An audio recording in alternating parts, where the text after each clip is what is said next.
Bonjour à toutes et à tous. Un proverbe dit « Pour combattre un ennemi, il faut parler sa langue ».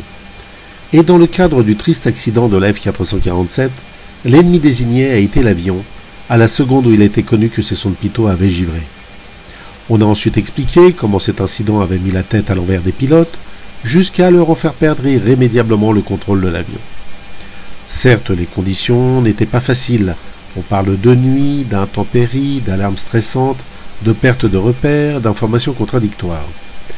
Dans cette vidéo, je vais vous expliquer que les pilotes avaient non seulement le contrôle total de l'appareil, mais que les indications disponibles étaient multiples et largement suffisantes, non seulement pour conserver l'avion en vol, mais pour être surtout certain, sans le moindre doute, qu'il était en train de tomber. Et je le rappelle avec insistance, quelles que soient là ou les raisons qui aient provoqué cette situation. Je vais donc vous présenter les 12 informations à la disposition des 3 pilotes à la seconde où le commandant de bord est entré dans le cockpit. Commençons par un détail fondamental, lié à des excuses lues et entendues au sujet du commandant de bord qui aurait été déconcerté et désorienté en prenant le train en marche lorsqu'il est entré dans le cockpit. L'avion était, à cet instant, revenu à son altitude de croisière. À 500 pieds près d'ailleurs, il était à 35 500. En somme, au point zéro de sa marge de chute disponible. Donc, le commandant de bord découvre un avion qui ne commence pas, mais qui continue à tomber dans une position de chute avérée, indiquée de la manière suivante. Les 3 horizons artificiels ou indicateurs d'assiette sont en positif, c'est-à-dire que l'avion a le nez en l'air. Ici, nous avons donc l'horizon artificiel ou indicateur d'assiette.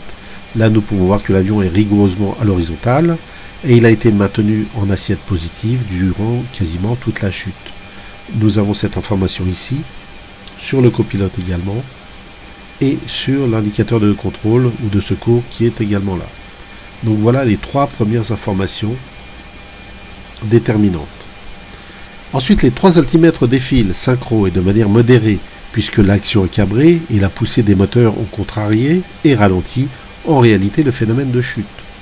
Voici l'altimètre du commandant de bord, du copilote, le même instrument au même endroit, et au milieu de l'avion, l'altimètre de contrôle ou de secours, qui étaient tous les 3 parfaitement synchronisés.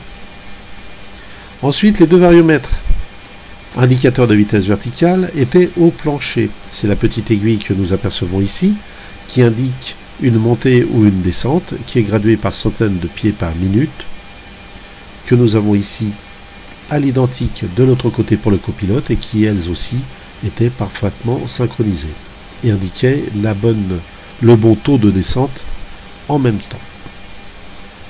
Des repères visuels extérieurs, même infimes, en pleine nuit, avec les étoiles, les nuages ou le contraste avec l'horizon, étaient à un moment forcément visibles également, parce qu'on parle de perte de repères. Même à l'extérieur, à un moment donné, il était possible de se rendre compte que l'avion descendait. Et évidemment, la persistante alarme de décrochage qui n'a cessé de retentir durant toute la chute. On évoque aussi des vibrations caractéristiques qui se produisent lors d'un décrochage, et qui ont été fortement ressenties. Lesquelles vibrations auraient pu être assimilées, selon certains, au même phénomène provoqué par une vitesse excessive, ce qui aurait semé le doute dans l'esprit des 3 pilotes. Je vais faire une parenthèse pour expliquer ceci.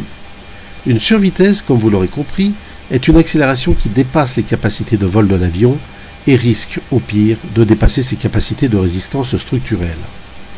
Or, dans la position où se trouvait l'Airbus de cet accident, il était absolument impossible d'être en survitesse.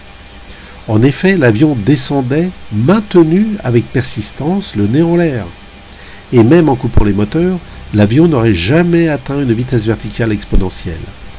Pour la simple et bonne raison qu'un avion qui tombe à plat en vitesse linéaire nulle bascule naturellement vers l'avant, reprend de la vitesse et les pilotes son contrôle.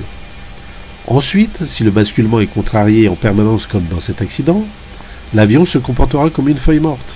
C'est-à-dire que dès que sa vitesse linéaire sera nulle, il basculera, reprendra un peu de vitesse, un minimum de portance qui agira de nouveau sur les gouvernes pour le faire remonter, ce qui annulera de nouveau sa vitesse linéaire, et ainsi de suite. C'est implacable. Un aéronef dans cette position ne peut pas être en survitesse. On a aussi reproché à l'avion d'avoir informé les pilotes de manière tardive et désordonnée, avec la 12e information.